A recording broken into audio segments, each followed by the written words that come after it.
Welcome everybody to our November version, November 2025 NCR-CRD webinar. We're really excited to have you all here. My name is Dr. Michael Wilcox. I am the Associate Director of the North Central Regional Center for Rural Development here at Purdue University. And I'm also the Assistant Director and Program Leader for Purdue Extension's Community Development Program. And we have two great friends of mine today here presenting. It's always nice when you have friends presenting. Today's webinar is Food Security, Access, and Health Outcomes in Rural America, Challenges and Policy Pathways.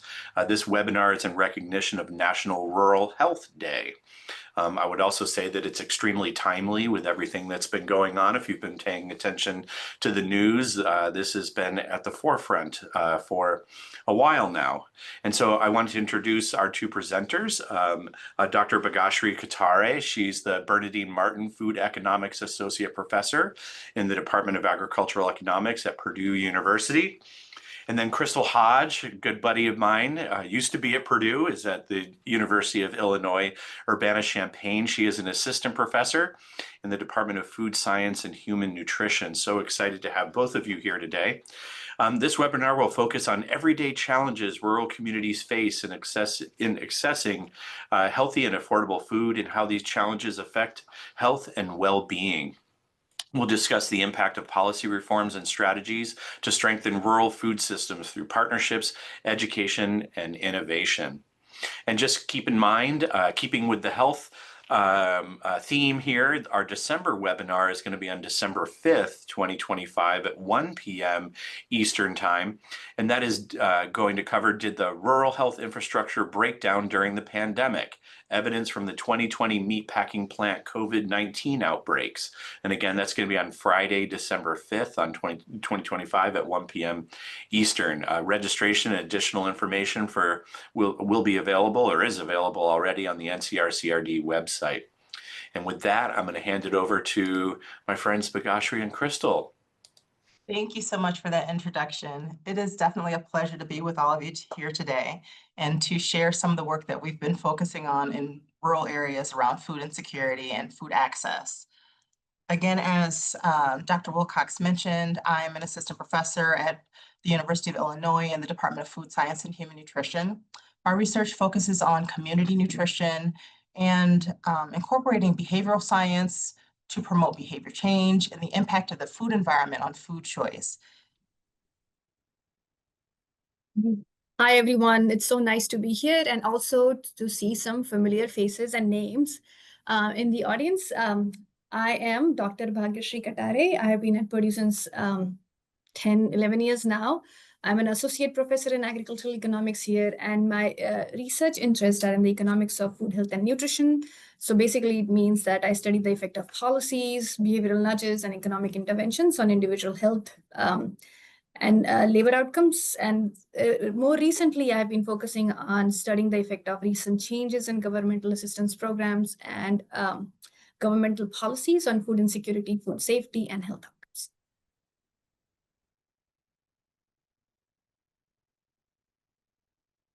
So food access is certainly important everywhere. It's especially important in areas that have increased barriers to that food access. So ensuring access to nutritious foods promotes health and well-being and supports healthy dietary patterns. Rural populations often face limited retail options and then longer travel distance to those stores that are available in those areas. And because of this, there's that increased risk for food insecurity and inadequate access.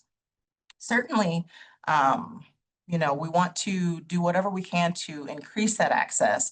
And there may be ways of doing so through digital and online food resources and identifying new opportunities. The figure on the slide that you see with the two states illustrates the population density of low access. The darker colors on each of the maps indicates an increased or a greater food access or low access population in each of those areas.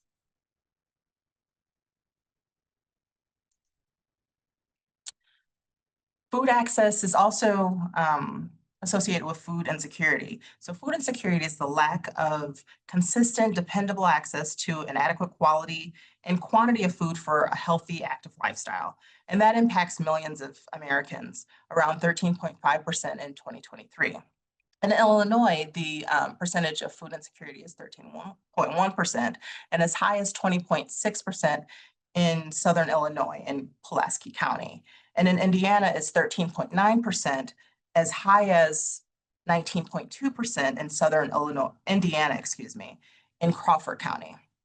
So there are 4 pillars of food security, which include access to food, or the ability to obtain and purchase food items. That includes that affordability of food as well, and the social acceptability of those food items or options that are available to people. And then it also includes the availability, and that even covers more of the supply and the food distribution processes, storage, processing, transport, packaging, and all of those procedures that impact the availability of foods. It also incorporates the utilization, and that includes the quality and quantity of food, but also from the consumer standpoint, that knowledge aspect in terms of the preparation and being able to utilize those foods that are available to that individual. And lastly, it includes the stability of food, or that consistent access that can be impacted by transitory or seasonal or other impacts or other factors that can impact that consistent access to food. The following slide illustrates a conceptual framework that we use to think about how the food environment impacts dietary disease risk. The food environment has 3 domains, including the physical food environment, which includes the availability and accessibility of foods in the places that you spend time, or the neighborhoods or area where you live. And also the social environment, that includes some of those expectations around food choices, family food, rules, culture, and other things like that that impact food choice behaviors. And then also the food environment includes the person-centered environment, which is those individual level perceptions of the food environment and what's available to me, my knowledge, attitudes, personal preferences around food options. And together, those impact the choices that a person makes around their food, and therefore the dietary consumption and the dietary disease risk. The access and availability of food is an important component to this, but also that knowledge and the social environment are also important as well. So in this presentation, we're going to talk a little bit more about the barriers and facilitators of improving food access in rural areas, and some of the work that we've done to do some preliminary analyses to understand more of these barriers and facilitators. We're also going to talk about community partners and collaborations that we have currently, and how additional collaborators can help to inform that food access issue in different areas, and also to improve access through different creative strategies. And then we'll talk about interventions and policies that could improve dietary outcomes in rural areas. So as Krystal mentioned, rural areas often face unique challenges to food access, such as longer travel distances to stores, or limited availability of stores, or unreliable transportation. But there can also be some facilitators that can strengthen food access in rural areas. It could be strong community partnership, or innovative extension programs, or the one that we are going to talk about today is how can we use technology to improve access. So the aim of this project that we are going to talk about is to work collaboratively to see how we can design strategies that ensure rural residents can have consistent and equitable access. And before we talk about it, I'm going to talk about the project. I'm going to talk about some background work that we did to get to this place. So one of the core challenges we are studying here is lack of access to affordable, fresh, and healthy food in many rural communities. And the limited access contributes to higher rates of food insecurity. So for example, Indiana food insecurity is 13.9, even higher than the 13.5% food insecurity in United States. And when families struggle to consistently access nutritious food, it increases their risk to diet-related diseases such as diabetes, hypertension, obesity. Next slide, please. So as I was saying, can we use technology to improve food access, right? Online grocery shopping has become increasingly accessible. And during COVID-19, it was also integrated into the federal assistance programs, such as they implemented the SNAP online purchasing program across the country so that people who are using or SNAP participants can actually use their SNAP benefits for online grocery shopping so that it can actually increase access to groceries. So online SNAP benefit redemption, has potential to significantly reduce transportation barriers that some low-income population, some people who live in remote and rural areas, and can expand food access for such communities. However, despite the opportunity that is available, online SNAP redemption is only 9% of the entire SNAP benefits. So this now raises the question, why are SNAP participants not using the online grocery purchasing option? Next slide. So there can be several issues, right? So there can be one of the major concern could be limited digital literacy and also low confidence in navigating online platforms. There are concerns about product quality and affordability, as some of the research has shown us. There is also low awareness about even the existence of such services, along with ongoing trust and usability issues on the retailer platform. And technology adoption is always an issue when it is newly introduced. So overall, this creates a situation where access exists in theory, but not in practice. And so many households might not be aware or might not be comfortable using these services that are available and which can actually benefit them the most. Next slide.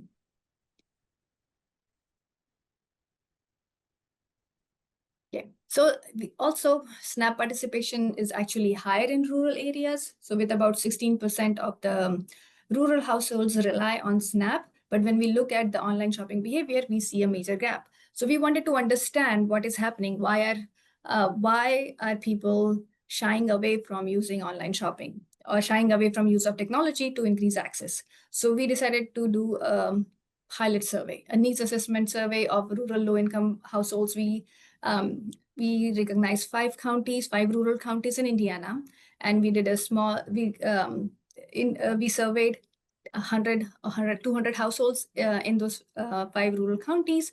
And what do we see? We see that, most of the households were SNAP participants or low income, and 74% of them have never shopped online. And among those households who were SNAP participants, only 21% had ever used their SNAP benefits online. So this highlights, a disconnect between availability of the program and the actual real world use in rural communities. Next slide. And then we wanted to know, why does this gap exist, right? So we asked them questions about trust and access to technology. And so what do we find? So we find a relatively high level of technology access. So 87% reported having internet access, 94% had cell phone access. A lot of them had familiarity with computers. However, despite having such high access, 60% of the respondents believe that technology is unsafe and express their concerns about security and privacy. Okay, next one. Next slide, please.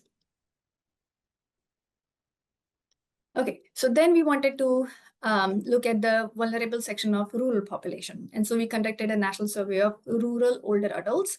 And we asked them similar questions about their attitude, their perception, their confidence in using digital tools, and how much are they aware of grocery shopping, about online shopping, of food resources. And the reason we focused on rural older adults, because we thought use of technology or adoption of technology can help them the most.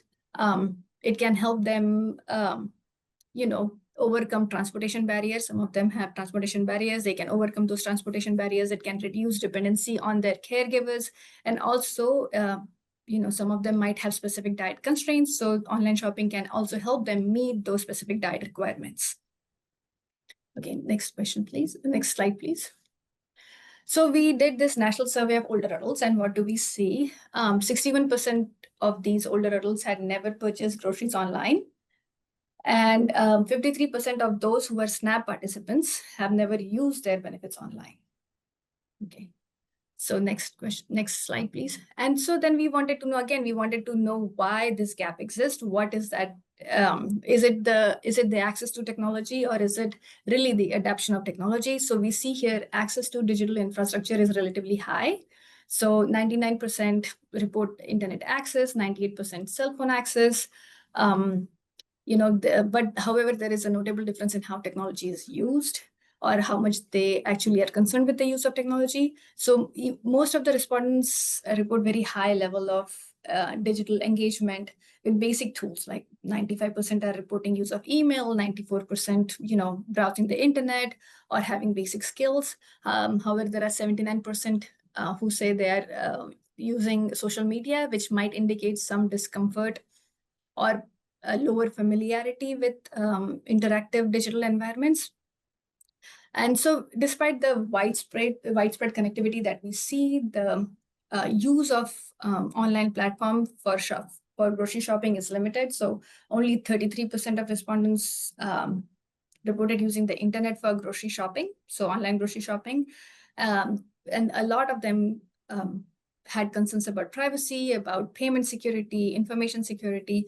So these are all the things that we see when the concerns about security or product quality are the concerns that we're seeing because of trust in technology and trust in technology adoption. And if we focus on the SNAP participants, we see a vast majority reported spending $0 on online shopping.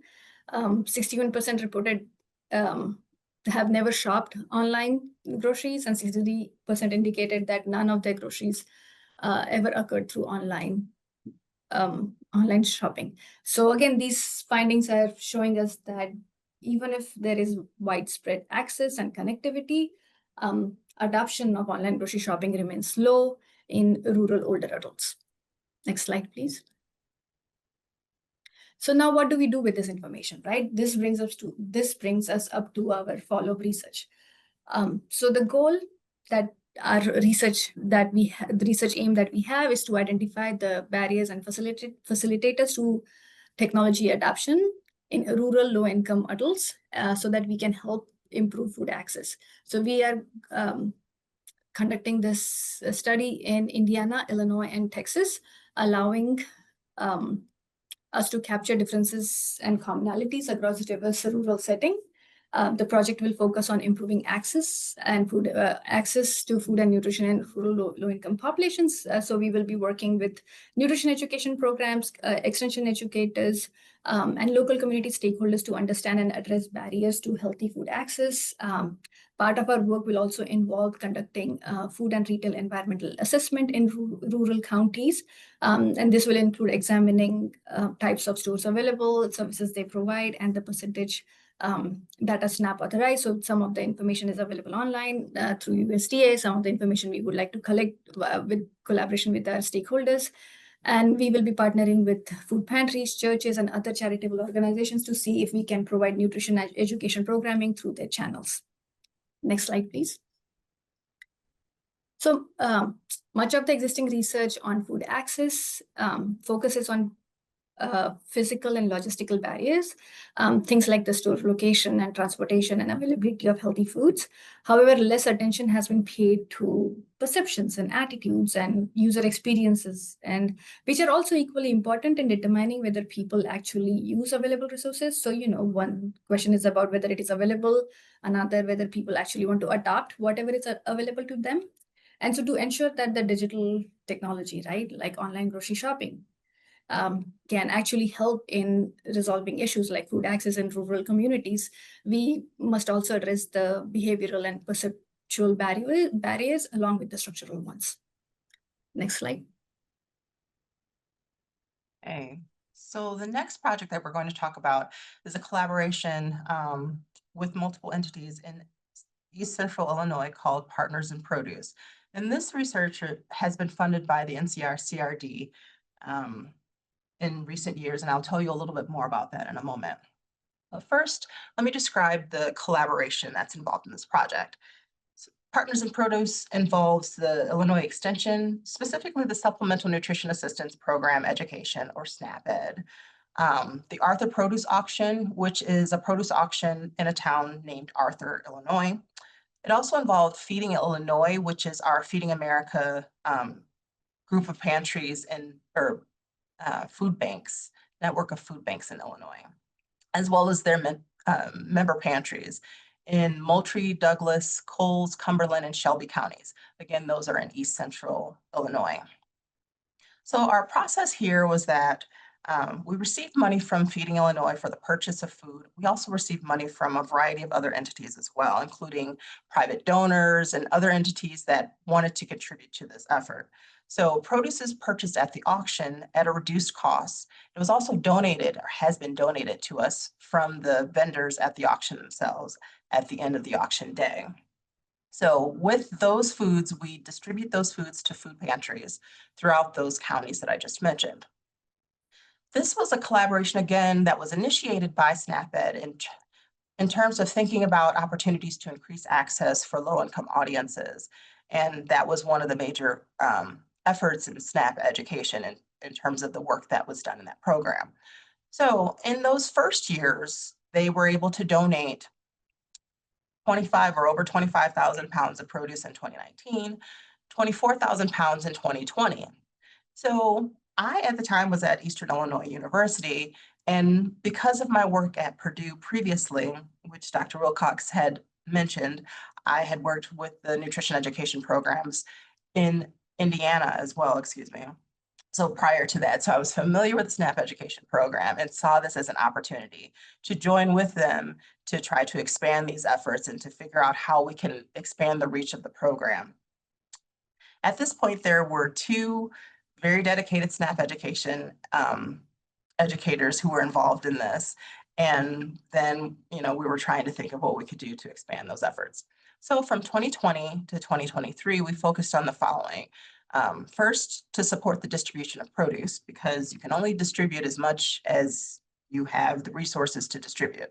So to rephrase that, if we have two individuals that are responsible for all of the distribution of produce, there's going to be kind of a bottleneck in terms of the amount of produce that they'd be able to accept. Even if there's a lot of money or even more donations to accept more, you can only distribute as much as you have the time and the resources to distribute. So we wanted to support that part and to have a better system for distribution. We also focused on marketing materials during that time, and we used or connected with students at Eastern Illinois University for learning opportunities to develop these materials that were then used for marketing to get the information out about the program, number one, but then also to increase the efforts in terms of donation to the effort. And then we also developed some data tracking measures for data collection. In 2024 and 2025, then our shift went to coalition building and the development of a sustainability plan, realizing that, resources can be limited at times, and not even realizing what was to come in terms of the SNAP education program and the fact that this project prior to current times relied on those SNAP education educators for the distribution of the produce. We received funding from a variety of sources, including NCR-CRD, but also the Illinois Innovation Network. We received our first grant for $30,000 to support the development of the marketing materials, as well as the distribution or the first distribution plan that we had. We also received money from a local foundation, the Lumpkin Foundation, to support this effort, as well as the purchase of refrigeration units that we donated to several pantries in those areas. We received funding again from, as I mentioned, from Feeding Illinois. They provided funding for the purchase of produce to go to their member pantries. And Illinois Farm Bureau and local community members also provided additional funds for produce that could be purchased for non-Feeding Illinois member pantries, so that those pantries could also receive that additional produce. So just to kind of give you a highlight of the distribution expansion, In that first year, we were able to purchase and donate 64,000 pounds of produce in 2021 to over 40 food pantries and service organizations. We had a lot more produce. That's about 40,000 pounds of produce, more than what we had before. And before it was a lot of produce already. So we had to get kind of creative with how we were trying to, or where we were distributing that produce. So we were connecting with the food bank itself to extend the reach of that produce to various areas. And we were also connecting to areas outside of those 5 counties that I mentioned initially.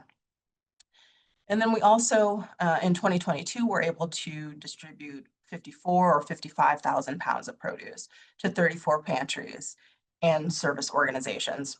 One thing I wanted to highlight about 2022 is that now we are 4 years into this project, and there's an increased effort and participation with donations from the vendors themselves.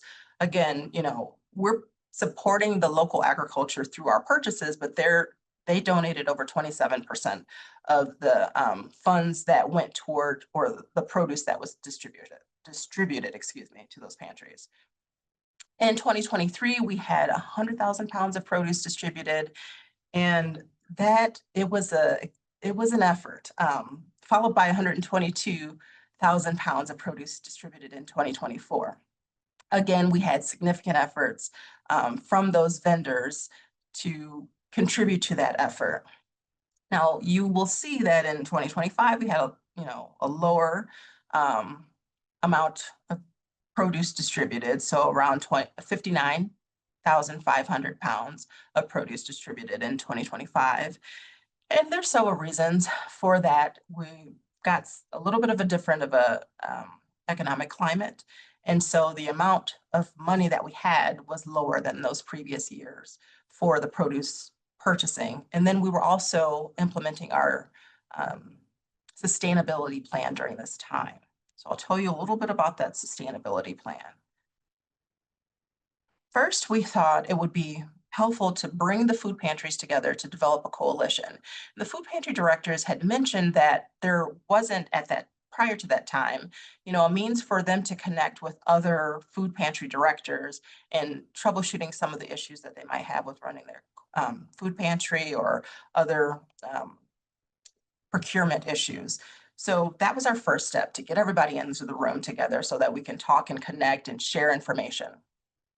And with that was the development of a produce pickup and distribution plan that involved the food pantries themselves playing a more active role in going to get that produce and distributing it to other pantries if those pantries couldn't go to the auction themselves.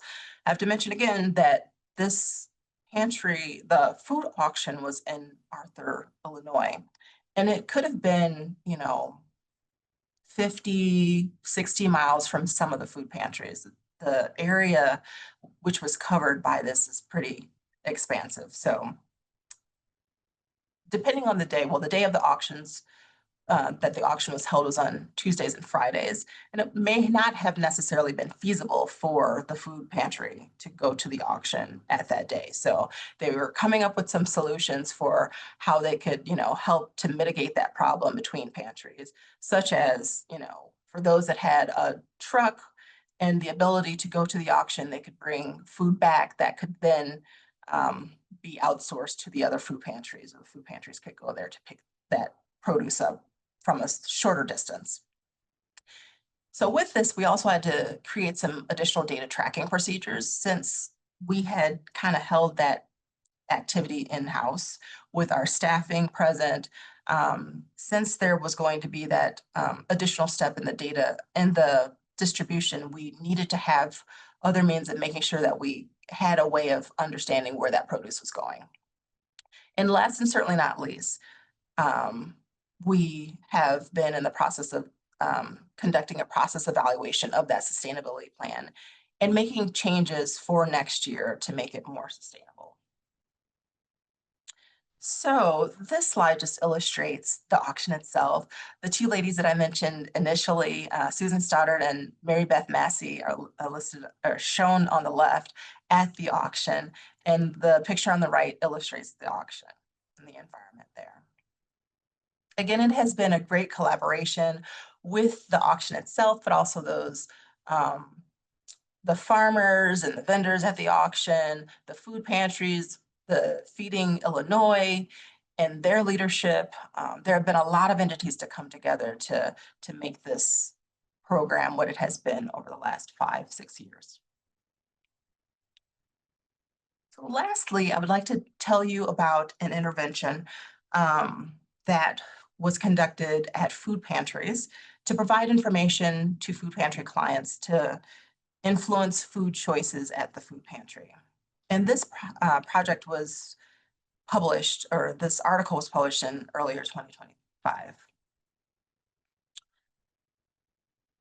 Consumer information can be helpful in influencing purchasing with individuals. So knowledge about the nutritional content can be a factor for many people, especially folks who are health conscious and are interested in having that information to influence their choices. Point of purchase labels can provide product information to customers, and they're also often implemented in the retail setting as a strategy to improve public health.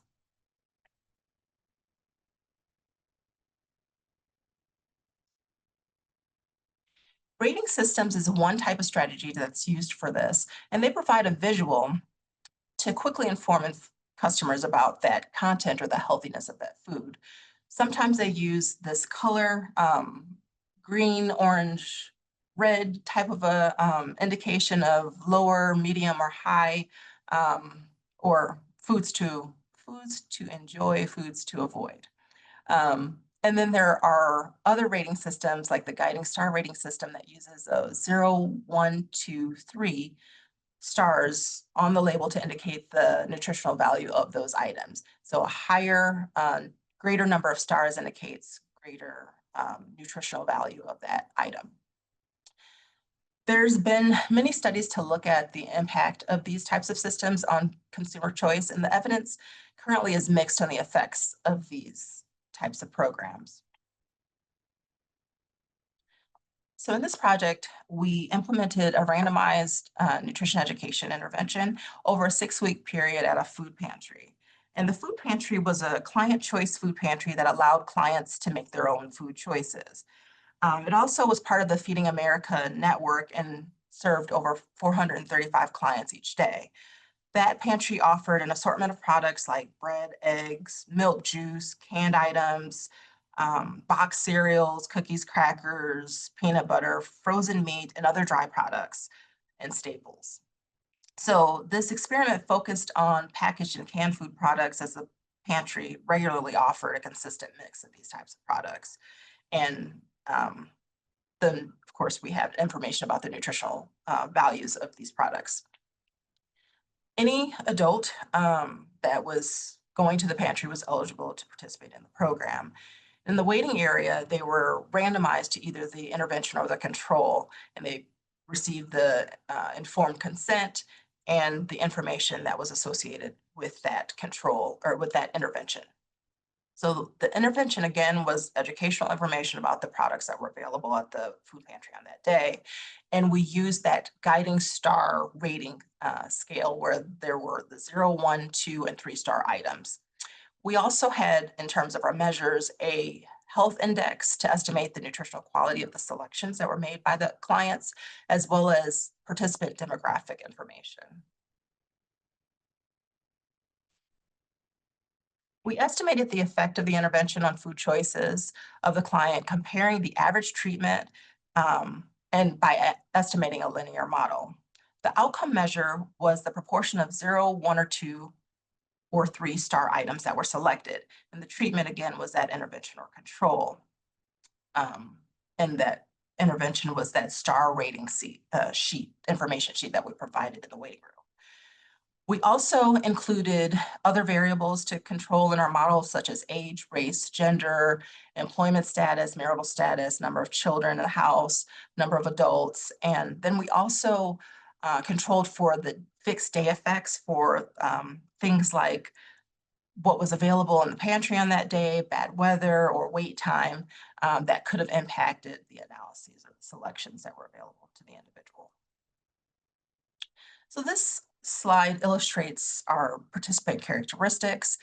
There weren't any differences between the treatment and control groups in terms of the participant characteristics. About 60% were female, around the age of 42 on average. 60% of the population also had, around 60% had less than high school education, and our race and ethnicity variables are listed here as well. So this slide illustrates our key results. The treatment group clients significantly selected fewer 0-star. So remember, 0-star were the least healthy options compared to the control group. So that's indicated here. I don't know if you can see me pointing or circling here. Another thing to mention about this is that when looking at these results by gender, this relationship or significant relationship was not seen in the female clients. However, it was still seen in the male group, suggesting that this was driven by the male group population. There were no differences or significant differences in 1, 2, or 3-star items that were selected, just the differences in the 0-star items that were selected. So what can we conclude from this? Well, I think there's some evidence that this type of intervention can be helpful. It's a low-cost intervention in a food pantry environment. I mean, realizing that the food pantry environment is what it is, I mean, you know, there may not be as much of an interest in selecting higher higher nutrition food compared to lower nutrition food, or just getting enough food so that you have it. So, I mean, that's certainly an issue or a context that we have to keep in mind at a food pantry. But the other thing that I wanted to point out or emphasize is that these types of studies alone aren't necessarily enough to change behavior. However, it could be a component of many things that are present, or it might have the impact or a greater impact on different subsegments of the population. Certainly there's some limitations that can't go without being noticed, and that includes the assumption that the information was used and considered in the product selection. Even though there's a significant difference, you know, we can't say for sure if that information was used. Then there's a lack of generalizability of the results to other food pantry or other environments, and potential threats to internal validity if that information was shared between food pantry clients.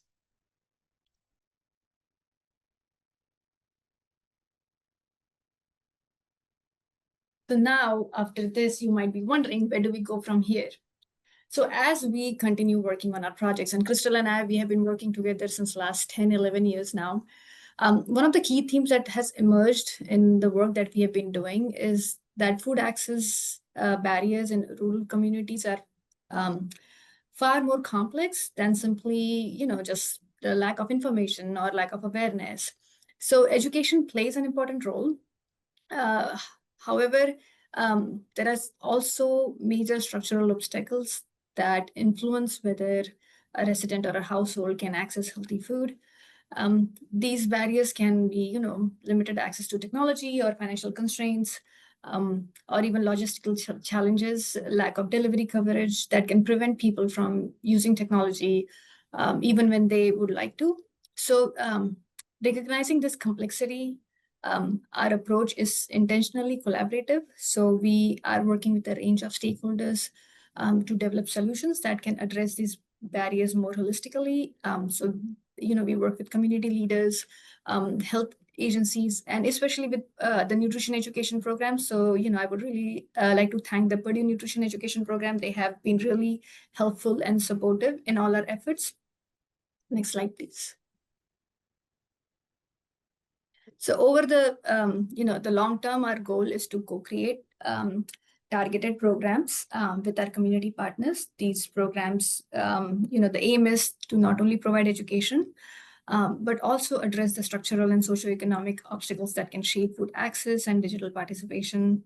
One example of this is the work that is happening through the Southern Illinois Food Access Advisory Board, where they are exploring the expansion of regional distribution warehouse. This expansion then could significantly improve online grocery delivery options, but also reduce cost for the local retailers, which are the two major barriers for rural communities.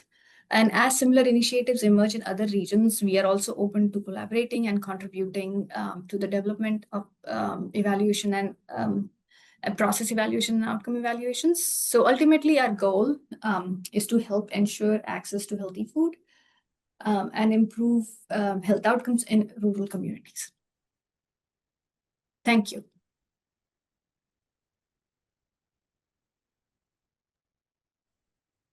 Well, thank you so much. Greatly appreciate this excellent and, as I mentioned earlier, not only relevant but timely information as well.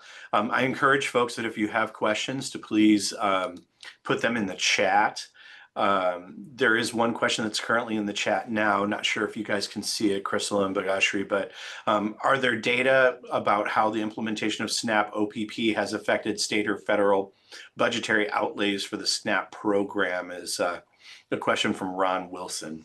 Yeah, thank you for the question. Great question, actually. So I've been looking at research on, impact of SNAP OPP and how it has improved, expenditure and purchase behavior.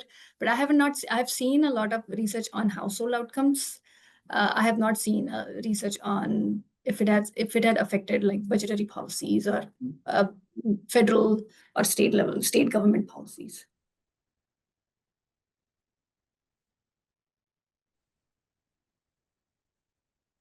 Ron gives thanks. With the elimination of SNAP-Ed, this is from Sandy Tarter.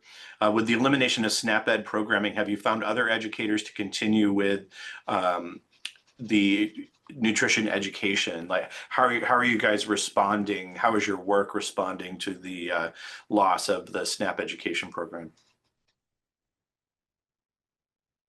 Well, I can jump in first with this. In Illinois, we were fortunate that our SNAP education staff has had a little bit longer of a transition time, which has allowed for some community collaboration conversations to occur. So for example, there are several communities that have found funding to try to support at least the policy systems and environment work that was done through SNAP-Ed, and continuing to support even some of those individuals that were involved in that work. So we're still trying to see how that shapes out exactly, but at the same time, that's extremely helpful in trying to mitigate some of those, some of the losses to having, the SNAP education program funding discontinued. In addition, we have been working with, we've got other educators that are around the state, kind of like the HHS educators at Purdue, that haven't necessarily been focusing as much on the policy systems and environmental, increasing food access and those types of initiatives, but identifying the opportunities to, reorganize and address additional funding sources, et cetera, to continue that work internally as well, has been something that's been a focus over the last few months for Illinois. So it's a loss. It certainly is a loss, but there are other educators that are doing similar work through our other programming that are helping to fill those gaps for us. Yeah, for me, it was a big loss here at Purdue as well. But I'm, have found some folks who are interested in similar work, who are in community development, and I've been working with them with the nutrition education. I did want to put it out there. I think there was some misunderstanding when the SNAP-Ed program was lost at the university level across all the universities, land-grant universities in the country that had SNAP-Ed. This was actually a funding decision at the federal level. And so different universities had different opportunities for carryover, and some had very little opportunity for carryover, and some had greater opportunity for carryover. And Purdue and University of Illinois are on opposite ends sort of that particular spectrum. But I'll mention riding the coattails of what Krystal said. We've certainly seen our family consumer science program area members, our health and human science program area members, and even our community development program area members really embrace the policy systems and environment approach. I think in community development, we've married it with the community capitals like we've done with enhancing the value of public spaces, focused on active living and healthy eating. I think there's a lot of opportunity for all of us in extension across the country to pick up what was being done by SNAP-Ed and try to continue that work with the resources that we have, both human and financial. There's a lot of output that's been created and a lot of excellent outcomes up to now, and I think those outcomes could continue. And it's Krystal will remind me you need to measure those outcomes and then make sure that you let everyone know about those outcomes. Yes. We need to continue to do that work. I think it's incumbent upon us. It's so important for sure. Are there other questions that folks have? You can feel free to put those in the chat. Is gleaning being used as part of the produce sourcing in a significant way? I was going to ask, is local foods being used in a significant way? Gleaning is one aspect of obtaining local foods. Maybe you guys can entertain that local foods and gleaning aspect.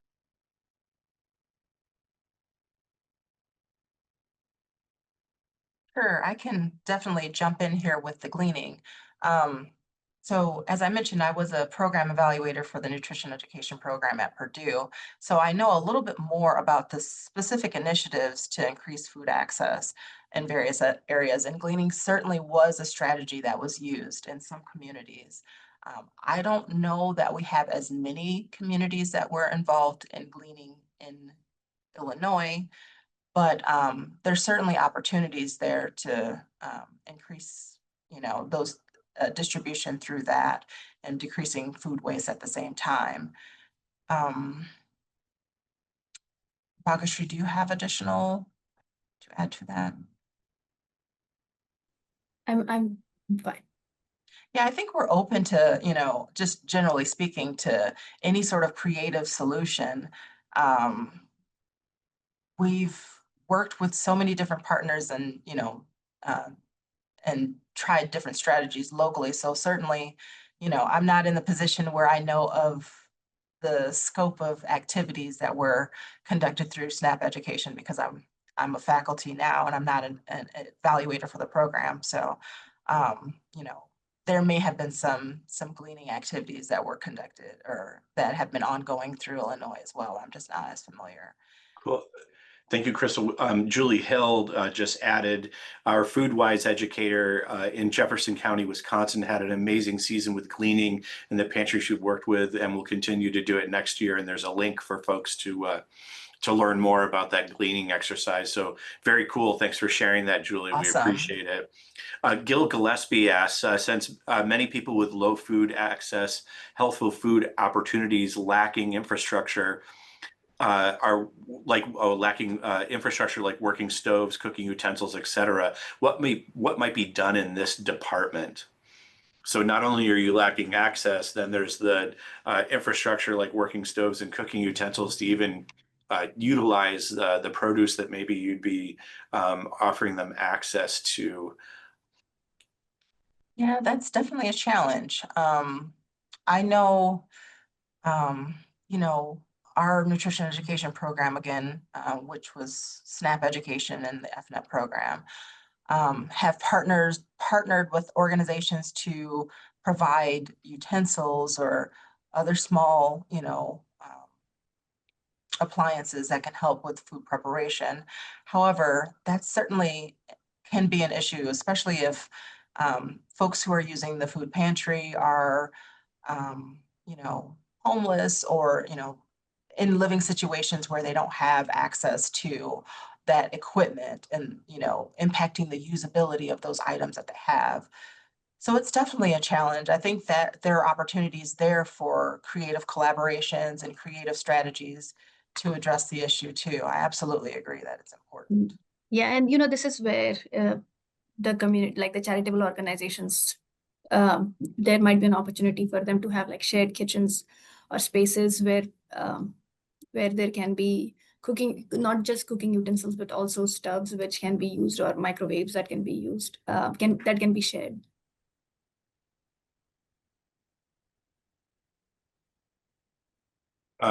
We are getting a couple other questions.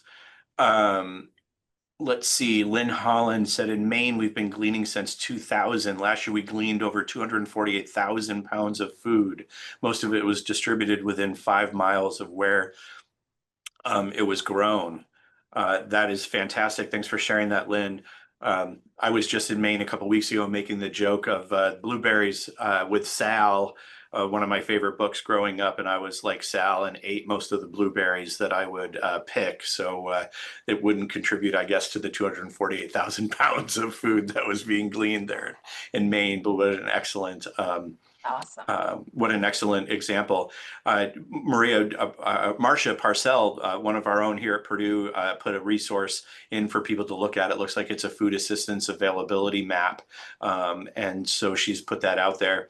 And we got a question from another Purdue person asking, has Dr. Katare's research been seen by those state organizations working on the Make Indiana Healthy Again executive orders? I am not aware of that, whether they have seen my research or not, but I did reach out to them because they have these listening sessions, and I did reach out to them to see if I can participate in one of them. I haven't heard anything back from them yet.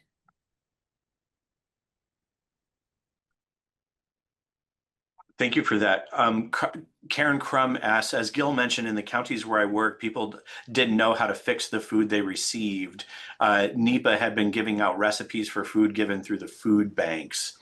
I know that SNAP-Ed is gone. Are the NIFAs still doing that work out there? Is that still happening? My understanding, there is some work that's still being done in that realm. The Expanded Food and Nutrition Education Program is still funded. However, in terms of the locations in which those programs operate, it's not the same as SNAP education. It's not as widely spread through the states. Okay. So, there are still educators that are focusing on that topic, but they're not in the locations that they were with the SNAP education program. Okay. Blake Connolly, who you know well, Krystal, and Bhagyashree, I think you know also. Blake mentions, yes, NIFAs are still actively engaged in Indiana through FNEP funds, like you were mentioning. I did want to ask, if I may, this conversation has been around food access and food security, but I was wondering if there's any food safety aspects to all of this, as you guys are growing food for people and talking about literally, hundreds of tons of food being produced. Where does food safety intersect in all of this work?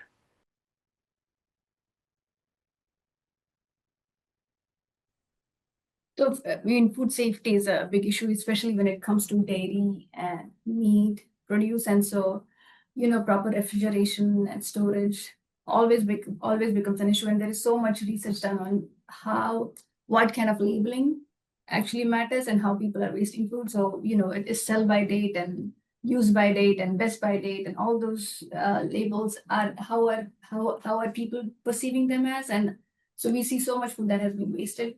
And you also see some of this food is now donated to food pantries because they're considered, that food is considered safe, but safe enough for human consumption, but not safe enough to be sold at stores, but to be given away at food pantries. And so, it's an interesting question. We just don't know how to navigate. And again, all these labels that are available, how do we even educate people to say this is good and this is not good when you cannot sell it in the store, but you can still give it to a food pantry for people to consume?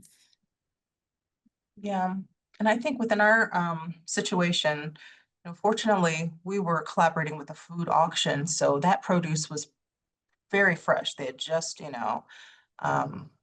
harvested that food and had taken it directly to the auction. So that kind of gave us a little bit of an extended, life of that food. And we also provided those refrigerators to increase, the time that we had with that produce and the safety of being able to store it for a little bit longer at the food pantries. So there was consideration to that as well, through partnering with the auction that would have those foods that were, as fresh as they could, pretty much be, and donated at that state of time, and then also the refrigeration units to address as well. Marcia Parcell asks, are we looking to develop this system in Indiana? Which specific system? The system for food Are you banks? thinking about the auction system, Marcia?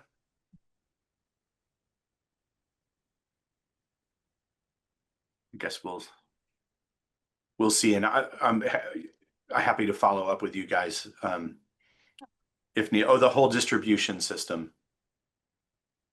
I think.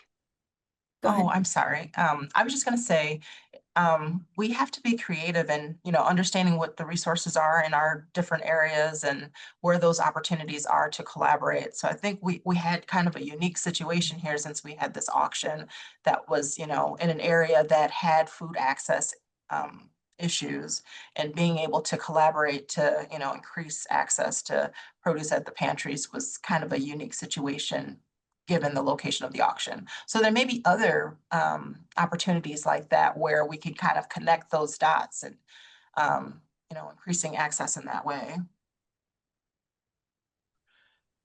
I would imagine that other states have other stories like that too, where they have identified those unique opportunities to collaborate and address the same issue. Thank you for that. Sandy Tartar, and we're coming close here to the end, but Sandy Tartar mentions our local extension horticulture educator provided me with this food safety from the garden and donations video in case anyone is interested. There's a YouTube link there. And then Marcia says we could build a similar system in another location of Indiana, as I'm in Southeast Indiana. So it sounds like there's some real opportunity for follow-up there. Yeah, I'll get in touch with you, Marcia. Yes, please. Great. Shelley has put in the chat reminding everyone that today's webinar link will be emailed to all that registered for this webinar, along with the link to the slides. Watch for an email from serber@purdue.edu in your inbox, either by the end of this week or early next week. I want to thank Krystal and Bhagyashree for doing this today. With basketball season starting up, it's not often that Purdue and Illinois are nice to one another during this season, but here we are collaborating and doing fantastic work off the court.